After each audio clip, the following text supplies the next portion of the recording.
del sometimiento al hombre, nos sometemos a la autoridad de la máxima autoridad que es nuestro Dios y al cual honramos y servimos con nuestra vida. Hay momentos en la Biblia en los que encontramos que hay personas, creyentes, grandes hombres de Dios, que se sometían a la autoridad del momento, pero llegaba un momento en el que decían, amigo, hasta ahí podemos llegar. Tenemos el caso de los discípulos, cuando dice la Biblia que por predicar el Evangelio, por orar por la gente necesitada en las calles de Jerusalén, fueron confrontados por las autoridades de la época y les prohibieron categóricamente predicar el Evangelio. Y Pedro y Juan dijeron, por encima de vosotros nosotros obedecemos a nuestro Dios, porque no vamos a dejar de predicar lo que hemos visto y lo que hemos oído. Y ellos, aunque fueron torturados, aunque fueron puestos en la cárcel, ellos seguían predicando el Evangelio. ¿Por qué? Porque nosotros nos sometemos 100% al Señor y al hombre con condiciones. Al Señor nos sometemos 100%. Todo lo que Él mande, todo lo que Él ordene, aunque no lo entienda, lo tenemos que acatar. Hay momentos en los que Dios a lo largo de la historia dio leyes, mandamientos a sus hijos que son muy difíciles de entender. Por ejemplo, cuando Dios le pide a un padre que sacrifique a su hijo sobre un altar. Díganme ustedes si eso no tuvo que ser una prueba tremenda. Cuando el Señor permitió que a José lo vendieran sus propios hermanos y fuera acusado de un falso delito que no había cometido, como era abusar de la esposa del amo, de Potifar, ¿verdad? Sin embargo, nosotros sabemos perfectamente que para poder vivir en paz y en armonía, con el que tenemos que llevarnos bien es con el Señor. Porque Él nunca nos va a fallar, amén, hermanos. Él nunca nos va a fallar. Quiero que vengan conmigo a una de las cartas que el apóstol Pablo escribió a su hijo en la fe, a Timoteo. Y en una de las cartas que Pablo le escribe a Timoteo, es muy interesante lo que nos dice en 1 Timoteo capítulo 2. 1 Timoteo capítulo 2 dice, verso 1, exhorto ante todo a que se hagan rogativas, oraciones, peticiones y acciones de gracias por todos los hombres. Esa es nuestra obligación, orar por todos los hombres, por los reyes y por todos los que están en eminencia, para que vivamos quieta y reposadamente en toda piedad y honestidad. Pero la iglesia no está en este mundo, hermanos, para casarse con nadie. La iglesia, el pueblo de Dios está en este mundo para denunciar el pecado. La iglesia está en este mundo para ser una voz profética en contra de la corrupción, en contra de la injusticia, en contra de todo aquello que Cristo no haría y que Cristo no mandó.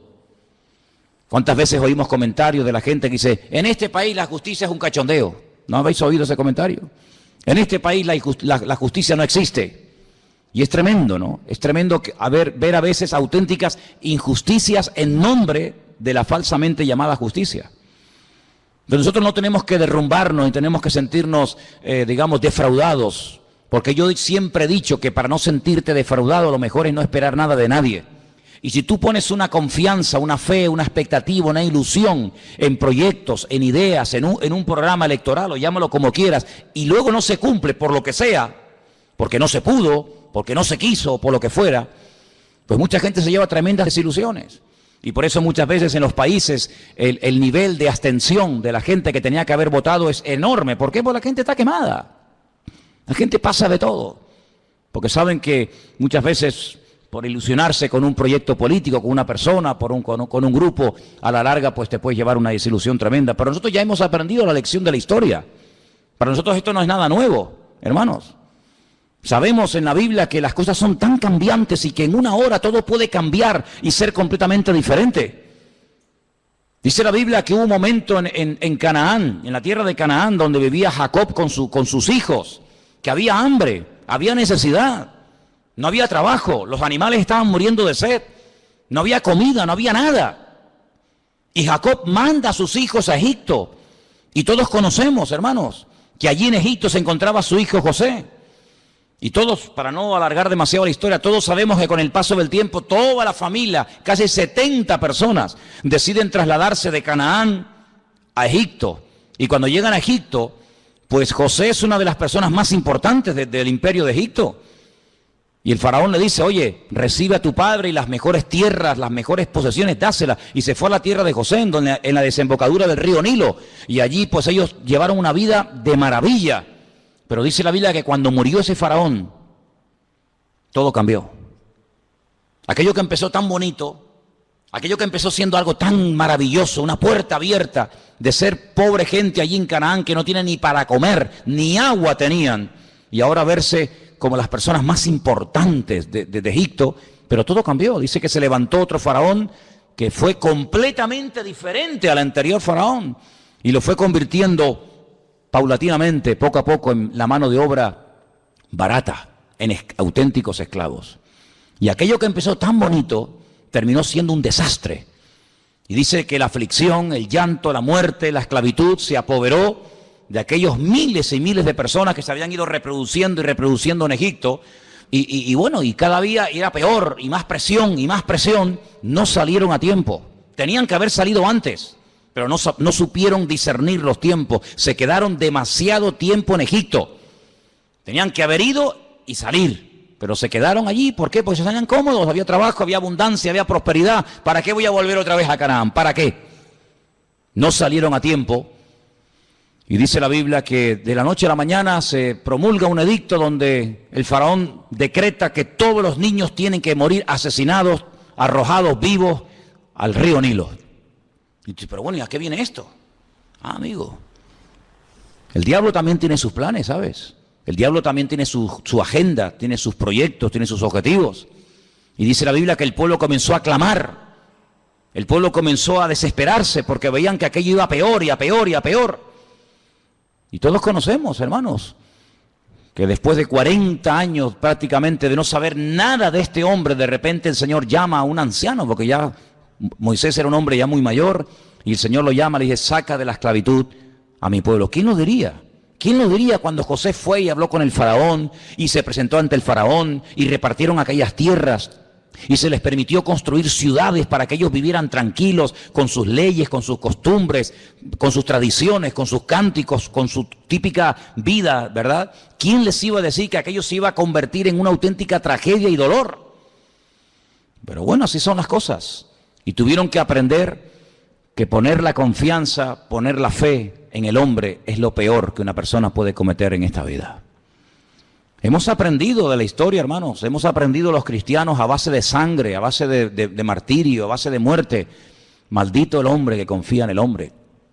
Es interesante notar que cuando el Señor Jesucristo le dice a sus discípulos en el Monte de los Olivos que la ciudad de Jerusalén va a ser sitiada, que el templo va a ser destruido, con una agresividad tan brutal que dice que no quedaría ni piedra sobre piedra, es interesante que la historia dice que muy pocos cristianos murieron en aquellos días, en el año 70 después de Cristo en Jerusalén, porque ellos habían recordado, ellos sabían que el Señor Jesucristo había profetizado la futura destrucción de Jerusalén y del templo. Y dice que murieron miles de judíos, pero muy pocos cristianos. ¿Por qué? Porque recordaban las palabras del Señor y el que tenían que salir de allí y supieron interpretar los tiempos.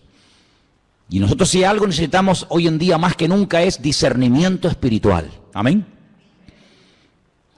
Las cosas no ocurren por casualidad. Saber por qué pasan estas cosas y de dónde salió y por qué está ocurriendo esto. Y hermanos, estamos oyendo en estos días en televisión nombres de los tiempos de la Biblia. Dice la Biblia que el primer poderoso de la tierra, por así decirlo, el primer tipo del anticristo, el primero de todo fue Nimrod. Tremendo. Y en estos días hemos oído hablar de la destrucción de la ciudad de Nimrod, ¿verdad? ¿Qué te parece? Y estamos oyendo hablar otra vez de Nínive. Y estamos oyendo hablar de lugares bíblicos. Pero es que la palabra de Dios nos enseña que esos sitios quedarían totalmente arrasados y que no quedaría piedra sobre piedra y que esas ciudades serían cueva de hurones y de chacales. Y estamos viendo cómo estas personas entran en ciudades emblemáticas con una cultura y con una trayectoria, y con una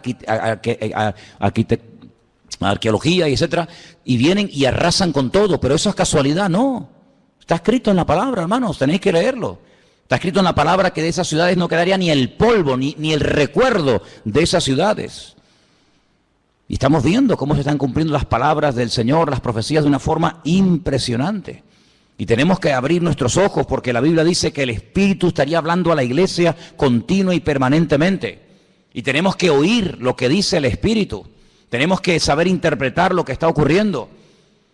Porque nada, vuelvo a repetir, ocurre por casualidad. Es interesante notar, yo leía en esta semana que cuando le llega la noticia al patriarca Abraham de que 2 ciudades muy importantes de la época iban a ser totalmente destruidas y nunca más se volverían a reconstruir, me refiero, como sabéis, a Sodoma y Gomorra, la Biblia nos enseña que Abraham empezó a orar, porque Abraham conocía a Dios. Y Abraham le dice al Señor: Señor, tú vas a destruir en las ciudades al justo y al injusto. Tú no eres así, yo te conozco.